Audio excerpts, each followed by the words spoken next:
This movie is bad. I'm not going to recap this movie and occasionally fly into rage. It is that bad. This movie isn't even worth that. What I want to talk about is just the ways of how I'm baffled about this movie and how it exists.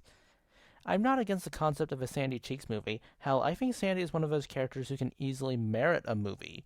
She's a Texan land squirrel who lives underwater among fish and is a scientist.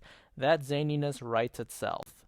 Hell, if I was pitching random ideas in the writer's room, I would have had this be a homage to the Western genre of movies. The original SpongeBob movie was a homage to epics. I mean, it's basically the Odyssey except modified for a modern day audience that watches SpongeBob.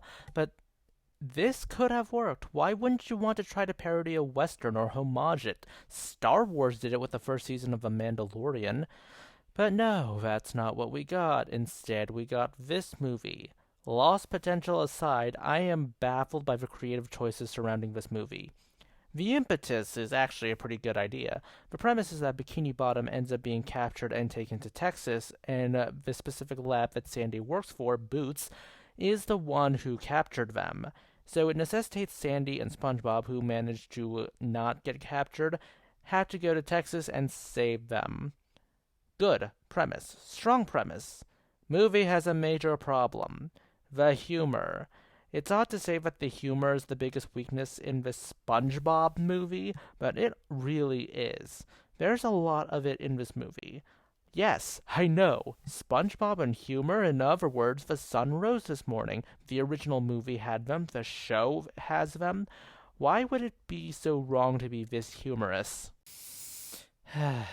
I think that there are more jokes per minute in this movie than there are in the usual episode of SpongeBob. An episode like Band Geeks or Chocolate with Nuts do not have this many jokes per minute. Humor takes some setup and then you get a punchline. You don't need to do too much setup for some jokes, but some level of setup exists. This movie, however, tries to compensate for its lack of cleverness and lack of depth by just violently flooding the runtime with as many jokes as possible. I don't know if that's the case, but it honestly makes the movie feel like it started out as an 11-minute standard episode or a 22-minute special at most, and we're just padding to high hell. SpongeBob is probably the hardest and most grating part of this movie. I realize that people do say that about him in the show, especially when the seasonal rot kicked in, and even in his worst episodes, he is a giggling sponge with the mentality of a paperclip. But here, I think he embodies the seasonal rot elements of SpongeBob, and then they just decide to crank it up on sugar and caffeine. Because he's nothing but a giggling maniac to the point that I am honestly worried about Tom Kenny's voice from all the laughing he does at every single bit of stimuli.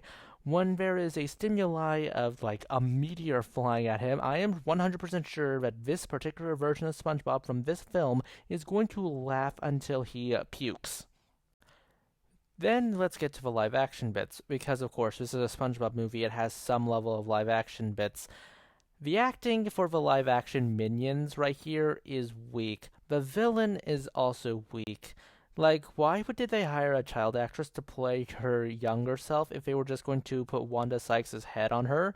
It doesn't make it funny. I think they were trying to go for humor. It doesn't make her sympathetic. It's just uncomfortable. It's not, okay, this is highly disturbing uncomfortable. It's just, okay, this is so out of place and just plain weird that I am at a loss for words. And you're going on about your backstory. That's not great for drama. It's not creating a creepiness effect. It's creating a what's the writer and the producer and the animators? What were they all thinking? What were the executives thinking? Oh, and she's a cyborg in this. Again, what were they thinking? What were the powers that be thinking? In terms of how this movie is animated, the animation itself is actually pretty good. It's very chaotic, which I expect, but at the same time, when you're doing something really chaotic, you realize, okay, good chaos needs money and skill. And where did all this money go? Clearly to the animation, because it clearly didn't go to the live action bits, even though the climax of this movie is in the live-action animation hybrid, which makes it harder because live-action animation hybrids are by nature a bit harder to deal with because you would have to be a good actor to react to nothing, and the animators have to actually animate over this. So my final thoughts on this is that this movie is really unengaging on a story level. You get bits of Sandy's family in there and how they want her to stay in Texas while she doesn't, but I think that's an actual bridge to nowhere.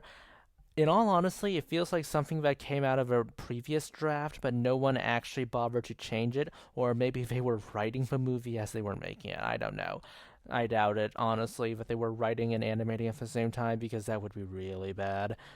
On a technical detail, they went with being chaotic, but they probably wasted all of their time, energy, and skill on the chaos and not enough for the actual setup for those jokes. So you sort of just cram all this, and you're clearly eating into your live action segments. And then when it came to the themes of this movie, again, the whole Texas episode did it better because the themes went nowhere. This movie really feels like a paint-by-numbers SpongeBob movie. It feels like someone took an episode of a show, and then they tried to add live-action sequences and random musical numbers to it because it's a SpongeBob movie, and SpongeBob movies tend to do that. The jokes and the gags feel like they are either compensating for something, or they're trying to catch the attention of the audience who they'll believe loses the attention because, I don't know, this movie has to be made like a TikTok because everyone on TikTok is doing it, or I honestly don't care. Try to cram as many gags into this runtime as possible to the point that the volume hurts, and I feel like the budget is also straining from it because it doesn't have any substance to go with those gags. It's just throw it in here, try to make sure the audience doesn't notice. The Sandy Cheeks movie utterly lacks any sense of cause and effect. This is especially true of the climax. Things just go off the rails for no apparent reason with no sense of cause and effect. Tsunami is revealed to be a cyborg. Yes, her name is Tsunami. And honestly, the whole sequence feels poorly acted on every one of the live action's part. Meanwhile, everyone in the animated part are just giving it their all, but at the same time, I feel like they're hurting themselves with just how poorly done the script is, and they're trying to give a good performance in order to not have this.